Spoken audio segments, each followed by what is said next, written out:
Partial deployment ban sa pungsod Kuwait ginpatuman na umpisa subong adlaw.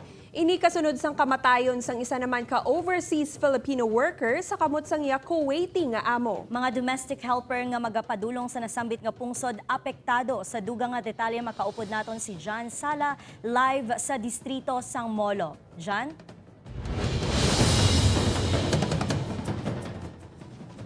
Adrian Kate Sengit pakabalaot sa gobyerno ang isa naman kakaso sang pagpatay sa OFW sa pungsod Kuwait. Una na nga nagpirmahanay ang Pilipinas kang Kuwait sa nga agreement sang tuig 2018 nga proteksyonan ng mga Filipino workers kasunod sang kamatayon sa nga Ilonggo OFW nga si Joanna De Mafidi sa kamot mismo sang iya amo sa nasambit man nga pungsod. 24 katuig na nga domestic helpers si Manang Crisanta sa pungsod China. Liwat sinigin na si kasong iya papeles sa liwat nga makaobra sa nasambit nga pungsod. Suno sa iya maswerte ini nga lunsay mabuot ang iya mga nangin employer. Eh siyempre sir, ginakulbaan man kita, bisan kita nga DH, bisan diin kita nga lugar kakadto, ginakulbaan man kita, just pray. Apang hindi tanan pareho kaswerte sa iya. Si Jeneline Padernal Villavende ang ginapasuni na patay sa kamot sa iya mismo amo sa pungsod Kuwait.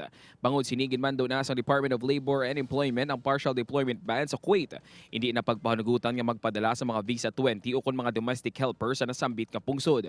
Ang instruction sa aton secretary nga do cover ang new hires kagang balik manggagawa. Hindi naman apektado sa partial ban ang mga professional kag skilled worker. Suno sa Overseas Workers Welfare Administration dako ang demand sa domestic helper sa Kuwait. Santo sila record kada agency ang mahimo nga makapalakat sang 100 to 200 ka mga domestic helper kada tuig. Gani dako ang mga epekto sang partial ban sa mga luyag magsulod bilang kabulig sa nasambit nga pungsod. Kung apektado, well, masiling na ton apektado. Pero sa mga agency lang siguro, kay sila yung may negosyo sini.